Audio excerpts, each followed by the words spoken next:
दोस्तों नमस्कार। आज आप लोगों के लिए बीएससी एग्रीकल्चर थर्ड सेमेस्टर का ओल्ड थ्योरी वाला पेपर लेकर आया हूं। जी हाँ दोस्तों, जैसा कि ये तो क्लियर हो चुका है कि बीएससी एग्रीकल्चर सभी सेमेस्टर्स का परीक्षा जो है वो थ्योरी यानी सब्जेक्टिव टाइप के होंगे। उसी के आधार पर मैंने पुराने साल का पेपर लाया हूँ जो कि बीएससी एग्रीकल्चर थर्ड सेमेस्टर का है और सब्जेक्ट का नाम है एग्रीकल्चरल फाइनेंस एंड कोऑपरेशन। आप लोगों से मेरा यही रिक्वेस्ट रहेगा कि आप लोग इस वीडियो को बारीकी से देखें और इन तमाम प्रश्नों को और पैटर्न को समझ लें ताकि आपको पता चल जाए कि आपके पेपर में किस तरह का प्रश्न पूछे जाएंगे। तो चलिए दोस्तों, मैं आगे बढ़ता हूँ और आगे बढ़ूँ उससे पहले आप लोगों से मेरा वही रिक्वेस्ट कि आप लोग इस चैनल को सब्सक्राइब कर दीजिएगा और आप लोग इस वीडियो को लाइक भी कर दीजिएगा। तो चलिए आगे बढ़ते हैं। तो दोस्तों, हम लोग पहुँच चुके हैं प्रश्न पत्र के ऊपर और प्रश्न पत्र आप लोगों के सामने है। यहाँ पे आप लोग देख सकते हैं सबसे ऊपर में लिखा हुआ है AG 305। यानी दोस्तों ये क्या है, आपका सब्जेक्ट कोड है। उस टाइम क्या था, AG 305 लिख करके आता था और अब जो सब्जेक्ट है अब 3000 करके आएंगे। ठीक है, तो ये तो लगभग छोटी मोटी बातें हैं और जैसा कि आप लोगों को मैंने शुरू में ही बता दिया कि थर्ड सेमेस्टर का पेपर है और ये 2018 का एग्ज़ाम हुआ था कानपुर यूनिवर्सिटी का, उसी का पेपर है। और सब्जेक्ट का नाम भी मैंने बता ही दिया कि एग्रीकल्चरल फाइनेंस एंड कोऑपरेशन का ये पेपर है। अब देखिए, समझने वाली बात यहाँ से शुरू होती है। जैसा कि सबसे ऊपर में लिखा हुआ है मैक्सिमम मार्क्स, यानी दोस्तों पूर्णांक 50 है। इस पेपर में आपको 50 नंबर के प्रश्नों को उत्तर देना होगा। अब नोट पढ़िए, यहाँ पे सभी खंडों से निर्देशानुसार प्रश्नों के उत्तर दीजिए। भाई बिल्कुल सही बात है, जो निर्देश आपको दिए जाए उसी निर्देश के अकॉर्डिंग आप उत्तर दीजिएगा। और निर्देश में क्या है दोस्तों, अभ्यर्थी प्रश्नों के उत्तर क्रमानुसार लिखे। यानी दोस्तों जो आप प्रश्न का उत्तर दे रहे हैं उसको लगातार प्रयास करें लिखने का। जैसे 1 नंबर के बाद 2 नंबर का उत्तर दें और 2 नंबर के बाद 3 नंबर का उत्तर दें। ठीक है, और आगे कह रहा है इसी में, यदि किसी प्रश्न के कई भाग हो तो उनके उत्तर एक ही तारतम्य में लिखें। बात वही है, जैसे एक जो लंबे वाले प्रश्न हैं उनका उत्तर क्या होता है कि बहुत सारे भागों में होता है, फिर भी उनको एक ही जगह या एक ही लाइन बाय लाइन लिखने का प्रयास करें। और इसी बात को यहाँ पे इंग्लिश में लिखा हुआ है, तो हिंदी इंग्लिश में कोई फ़र्क नहीं है। अब आपका शुरू होता है सेक्शन ए। चूँकि मैं आपको बता दूं कि बीएससी एग्रीकल्चर का जो सब्जेक्टिव पेपर होता है कानपुर यूनिवर्सिटी का, ये 3 भागों में होता है। सबसे पहले सेक्शन ए आता है जो कि यहाँ पे आप लोगों के सामने है। इसके बाद आपको सेक्शन बी देखने को मिलेगा और सेक्शन बी के बाद आपको सेक्शन सी देखने को मिलेगा। तो आइए देखते हैं प्रश्नों को पढ़ते हैं किस टाइप के प्रश्न पूछे गए थे। ठीक है, और मैं आपको बता दूं यहाँ पे जैसे कि लिखा हुआ है, ये जो सेक्शन ए है इसमें आपको लघु उत्तरीय प्रश्न मिलेंगे, यानी दोस्तों शॉर्ट आंसर टाइप क्वेश्चन मिलेंगे। और यहाँ पे नीचे में लिखा हुआ है सभी प्रश्नों के उत्तर दीजिए। यानी जो दोस्तों जो सेक्शन ए के प्रश्न इन सभी प्रश्नों को आपको उत्तर देना होगा और प्रत्येक प्रश्न 3 अंकों का है। ये बात समझ लीजिएगा, सभी प्रश्नों का उत्तर दीजिए और प्रत्येक प्रश्न 3 अंकों का है। अब प्रश्न कैसा है आइए देखते हैं। प्रश्न है दोस्तों, विपणन अतिरेक के क्या है। ठीक है, ये आपका सिलेबस में है ये पढ़ने के लिए और उसी से ये पूछा गया है कि विपणन अतिरेक क्या है और उसके बाद विपणन अतिरेक को प्रभावित करने वाले कारक बताइए। ये आपका प्रश्न हो गया। और आगे पूछा गया था ये एक प्रश्न 1 नंबर का, ये 1 नंबर जो प्रश्न है यहाँ पे आप लोग देख सकते हैं उसका ये ए करके दिया हुआ है। ठीक है, और उसी 1 नंबर प्रश्न का बी में दिया हुआ है कृषि विपणन के प्रकार का वर्णन करिए। और ऐसे ही सी में दिया हुआ है विपणन श्रृंखला से आप क्या समझते हैं। और ऐसे ही डी करके दिया हुआ है आपका सहकारिता में बचत का क्या महत्व है। और ई करके लिखा हुआ है आपका कृषि विपणन मध्यस्थों की एक सूची बनाइए।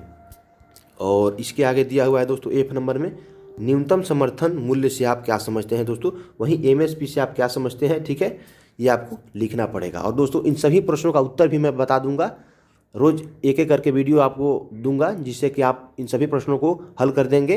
ठीक है, तो आप लोगों को बिल्कुल टेंशन नहीं लेना कि सर आप केवल प्रश्न बता रहे हैं, प्रश्न तो कहीं मिल जाएगा।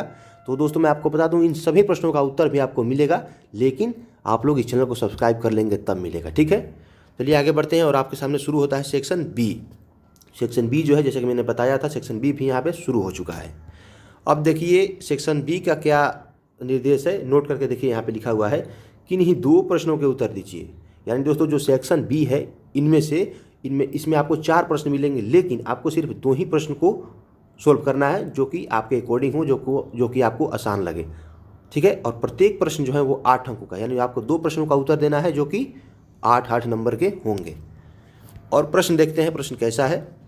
तो दोस्तों प्रश्न लगे लंबा है, ये न्यूमेरिकल टाइप का क्वेश्चन लग रहा है।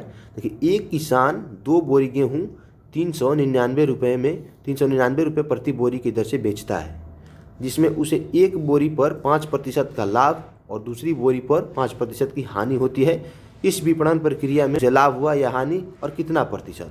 दोस्तों ये न्यूमेरिकल टाइप क्वेश्चन है और इसका उत्तर भी आप लोग प्राप्त कर पाएंगे अगर आप लोग इस चैनल पर लगातार बने रहेंगे तो इन सभी प्रश्नों का उत्तर आप लोगों को मिलेगा। और देखिए पैटर्न समझिए यहाँ पे कि किस टाइप के जो पैटर्न है, किस तरीके के क्वेश्चन पूछे जाते हैं पेपर में। और दोस्तों ये जो 3 नंबर प्रश्न है, 3 नंबर प्रश्न में पूछा गया था मूल्य स्थिरीकरण से आप क्या समझते हैं, कृषि मूल्यों में स्थिरीकरण के लिए सरकार द्वारा किए गए उपायों का वर्णन करें।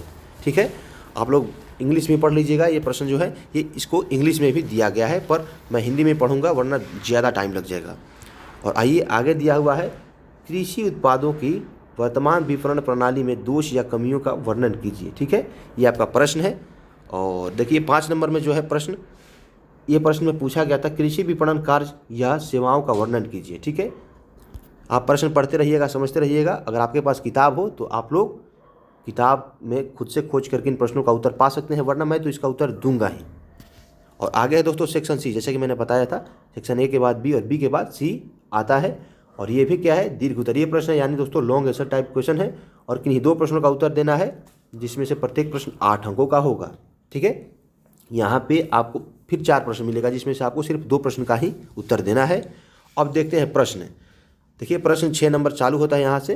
और 6 नंबर प्रश्न जो है सहकारिता को परिभाषित कीजिए, भारत में सहकारिता की आवश्यकता एवं महत्व का वर्णन कीजिए। ठीक है, सभी वर्णन हो जाएगा, बस आप लोग वीडियो में बने रहिएगा। और हाँ दोस्तों, आप लोग इस चैनल को जरूर से जरूर सब्सक्राइब करिएगा।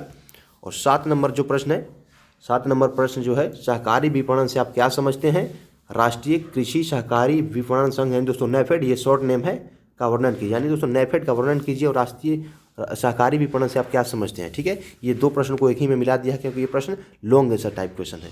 और आगे है 8 नंबर में भारतीय अर्थव्यवस्था में कृषि वस्तुओं के आयात निर्यात की भूमिका का वर्णन कीजिए। ठीक है, वर्णन करते रहिएगा, मैं सब वर्णन करा दूंगा। और देखिए 9 नंबर में जो प्रश्न है इसको देखते हैं। तो दोस्तों 9वां नंबर प्रश्न में पूछा गया था सरकार द्वारा निर्यात संवर्धन हेतु उठाए गए कदम का वर्णन कीजिए। ठीक है, यानी दोस्तों describe the step taken by government for export promotion. दोस्तों ये जो प्रश्न था, ये जो बीएससी एग्रीकल्चर से 3rd सेमेस्टर का था, जो कि सब्जेक्ट आपका नाम था एग्रीकल्चरल फाइनेंस एंड कोऑपरेशन, उसका प्रश्न था। और दोस्तों ये जो आप वीडियो देख रहे हैं, आप एग्री मस्ती 2.0 के चैनल पे देख रहे हैं। और मैं आपको बता दूं कि अब से जितने भी वीडियो आने वाले हैं, एग्री मस्ती से आपको वीडियो मिलता था, वो लगातार आपको एग्री मस्ती 2.0 के माध्यम से मिलेगा। ठीक है, आप लोगों से इसीलिए मैं बार बार बोलता हूं कि आप लोग इस चैनल को सब्सक्राइब कर लीजिए। इस वीडियो को यहां तक देखने के लिए आप सभी का बहुत बहुत धन्यवाद। मिलते हैं फिर नेक्स्ट वीडियो में, तब तक के लिए जय किसान और जय कृषि विज्ञान।